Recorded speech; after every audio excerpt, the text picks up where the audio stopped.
आज की कहानी है मेरा पहला प्यार। दोस्तों कहानी को पूरा देखिएगा, बहुत ही मज़ेदार कहानी है। दोस्तों कहानी शुरू करने से पहले आप सभी से एक छोटी सी रिक्वेस्ट है कि अगर आपने अभी तक मेरे चैनल को सब्सक्राइब नहीं किया है तो कृपया मेरे चैनल को सब्सक्राइब कर लीजिए। आइए शुरू करते हैं। एक लड़की थी, कुदरत ने उसे खूबसूरती देने में कोई कमी न रखी थी। अपने माता पिता की इकलौती जान थी। वह पढ़ाई करने के साथ साथ उसे चित्रकारी करना बहुत पसंद था।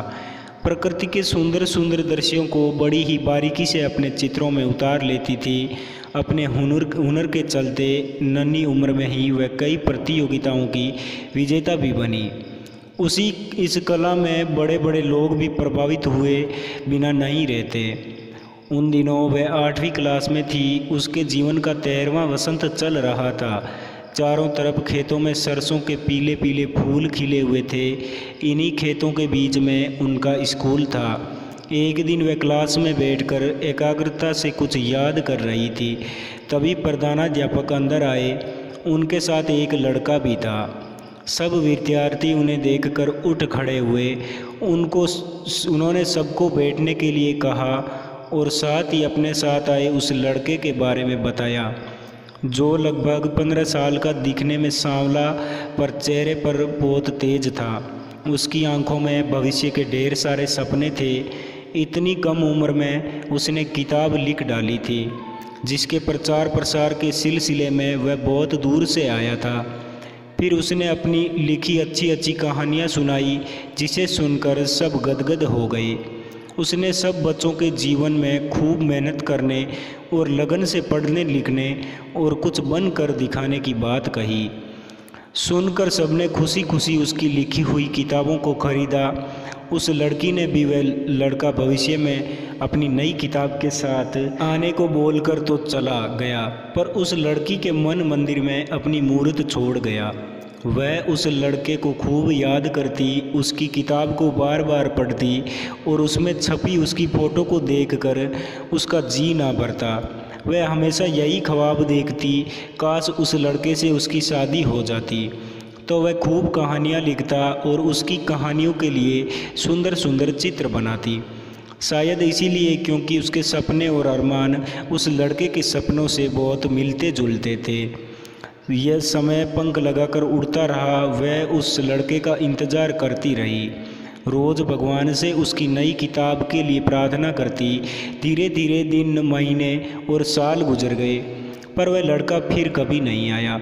अब वह स्कूल से कॉलेज में पहुंच गई। अब वह काफ़ी बड़ी और पहले से ज़्यादा खूबसूरत हो गई थी, पर न जाने वह लड़के को कभी भूल ही नहीं पाती थी। आखिर ग्रेजुएशन के बाद उसके माता पिता ने अपनी प्यारी बेटी के हाथ पीले कर दिए। शादी के दिन वह उस लड़के को याद करके खूब रोई। कुछ महीने के बाद ही उसका पति उसे लेकर मुंबई चला गया, जहां उसने आगे पढ़ने की इच्छा जाहिर की। तो उसके पति ने खुशी खुशी वहां के कॉलेज में उसका दाखिला करवा दिया। फिर एक दिन कुछ ऐसा हुआ जिसकी उसने कल्पना तक नहीं की थी। वही लड़का जिसके ख्वाबों और ख्यालों में वह हमेशा खोई रहती थी, आज कई सालों के बाद वही उसकी नज़रों के सामने था। पता चला कि वह अपनी नई किताब के प्रमोशन के सिलसिले में कॉलेज आया था। वह देखती ही रह गई। वो पहले से भी ज़्यादा स्मार्ट और हैंडसम दिख रहा था, लेकिन चाहकर भी उससे बात नहीं कर सकी। बस उसे जी भर के देख लेना चाहती थी। पर इस बार वह अपनी किताब खुद लेकर नहीं आया, बल्कि सबको ऑनलाइन खरीदने के लिए कहकर चला गया। बगैर उससे मिले वह एक बार फिर उसकी नज़रों से दूर जा चुका था। उसने भी एक किताब मंगवाई। यह किताब खुद उस लड़के की प्रेम कहानी थी, जिसे पढ़कर उसकी आंखें भर आई। पढ़कर अब वह उस लड़के से मिलना और उस लड़की को देखना चाहती थी, जिसे बेपनाह जान से भी ज़्यादा प्यार करता था। संयोग से कुछ दिन बाद ही वह अपने पति के साथ गेटवे ऑफ इंडिया घूमने गई। वहाँ अचानक उसे समुद्र की तरफ देखते हुए वह लड़का दिखा। उससे मिलने के लिए जैसे ही उसने अपने कदम बढ़ाए कि अचानक एक बेहद खूबसूरत हसीन लड़की प्यार भरी मुस्कान बिखेरते हुए उस लड़के के पास आई। उसके हाथों में आइसक्रीम थी जिसे दोनों ही बड़े प्यार से हंसी खुशी खाने लगे। पहले तो वो लड़की उसकी खूबसूरती को देखकर शर्मा गई, फिर उसे एहसास हुआ कि उस लड़की के आगे खुद वह कुछ भी नहीं है और उनका आपस में इतना असीम प्रेम देखकर उसे अपना प्यार नहीं के बराबर लगने लगा। उसे मानना पड़ा कि जो जोड़ी ऊपर वाला ही बनाता है और जो कुछ होता है अच्छे के लिए ही होता है, क्योंकि हम जिसे चाहते हैं वो हमें मिल जाए तो वो प्यार नहीं होता, बल्कि हम जिसे चाहते हैं वह हमेशा खुश रहे, यही प्यार है। सोचते हुए उसके कदम पीछे की तरफ मुड़ गए। आशा करता हूँ दोस्तों आपको ये कहानी पसंद आई होगी।